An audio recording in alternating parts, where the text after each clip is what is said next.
आज का विषय ये है पौष कृष्ण जो एकादशी है उसका क्या महत्व है और उसको किस प्रकार से करें, उसका नाम क्या है।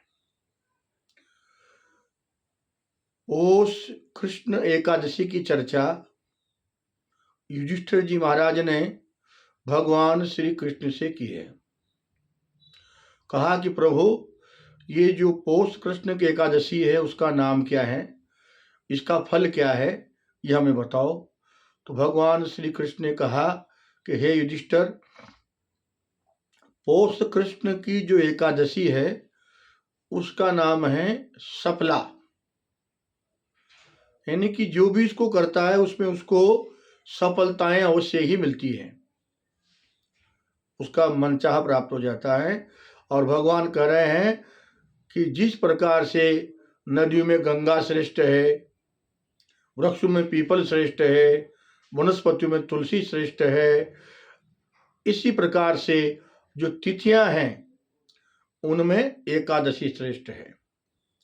तो जो व्यक्ति एकादशी और उस पर द्वादशी युक्त हो, यानी कि द्वादशी युक्त जो एकादशी का उपवास करते हैं उनके सारे पाप भस्म हो जाते हैं और वो अंतोदगत्वा भगवान के दिव्य लोक को प्राप्त होते हैं। आजकल लोगों ने दो दो एकादशी करना शुरू कर दिया है। ये स्मार्ता है, ये वैष्णवा है, लेकिन मैंने भी अनेक शास्त्रों का अध्ययन किया है, कहीं पर भी इस तरह के नाम नहीं आए। वहां तो केवल एक ही एकादशी का वर्णन है कि जो एकादशी द्वादशी युक्त हो, यानी कि प्रातः दशमी हो और फिर 11 लगे, वो नहीं लेनी है। एकादशी चाहे 1 घंटा ही हो और 12 लग गई हो, उस एकादशी का उपवास करने का शास्त्रों में विधान है।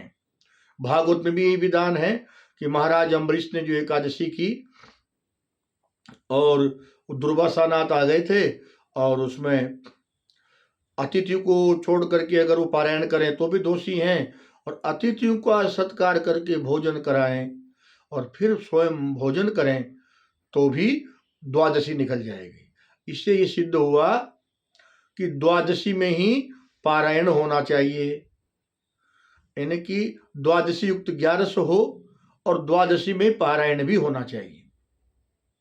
ये भागवत में वर्णन है। लेकिन आजकल अधिकतर लोग एकादशी एक घड़ी भी नहीं रहती, द्वादशी में ही उपवास करते हैं और फिर 13 में उसका पारायण करते हैं।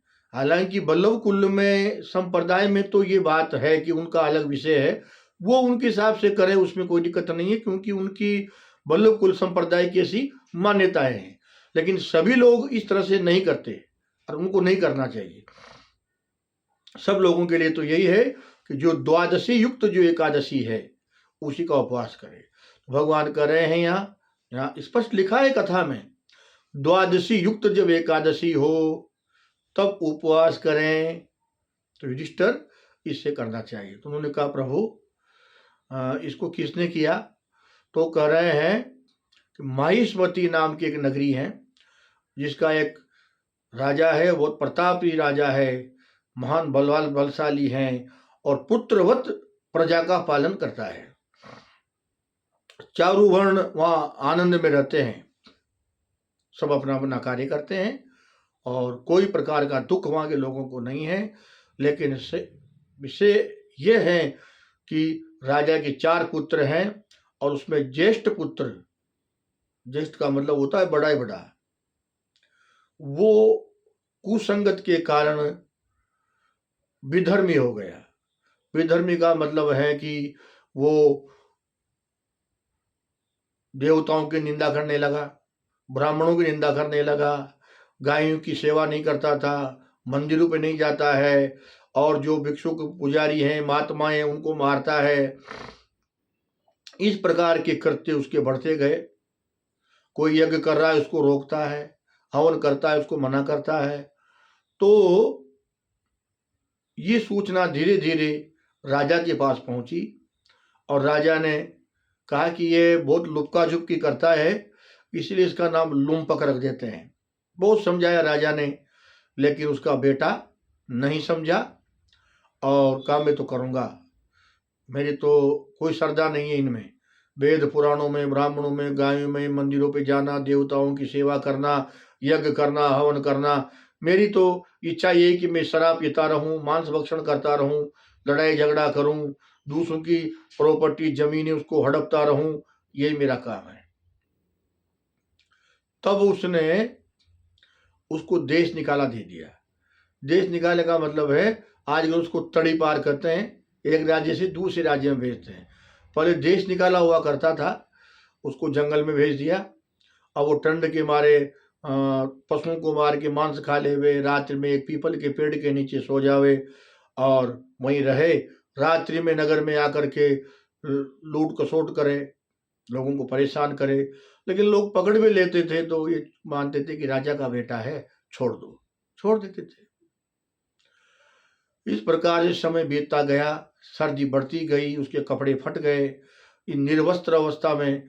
और पौष की एकादशी आई और कड़ाके की सर्दी, जिसमें रात भर किट किट किट दांत बोलते रहे पीपल के वृक्ष के नीचे, और वो सो नहीं पाया। दूसरे रोज भी उसका शरीर इतना जम गया उस ठंड से कि दोपहर तक उसके शरीर में कुछ चैतन्यता आई। तब लड़खड़ाता हुआ कुछ बेर फल वगैरह उसने लिए और उनका भक्षण किया, खाया। और इतना करते ही कहते हैं कि वहां एक देव कृपा से देवीमान एक घोड़ा आया दिव्य, उस पर उसको बैठाया और तुरंत उसके पिता के नगर में ले गया। और कहते हैं कि उसको वहां का राज्य प्राप्त हुआ, क्योंकि भाई उसके इतने योग्य नहीं थे, तो उसी को राजा बनाया गया। तो कहा कि बोले ऐसा चमत्कार क्यों हुआ? क्योंकि अनजाने में उसने एकादशी का जागरण किया। एकादशी को जागरण करने का बहुत विधान है। हाँ, एकादशी के दिन रात्रि में कीर्तन करना चाहिए, भगवान का जागरण करना चाहिए, उसका बहुत महत्व है। तो रात भर वो सो नहीं पाया, इसीलिए वो जागरण हो गया।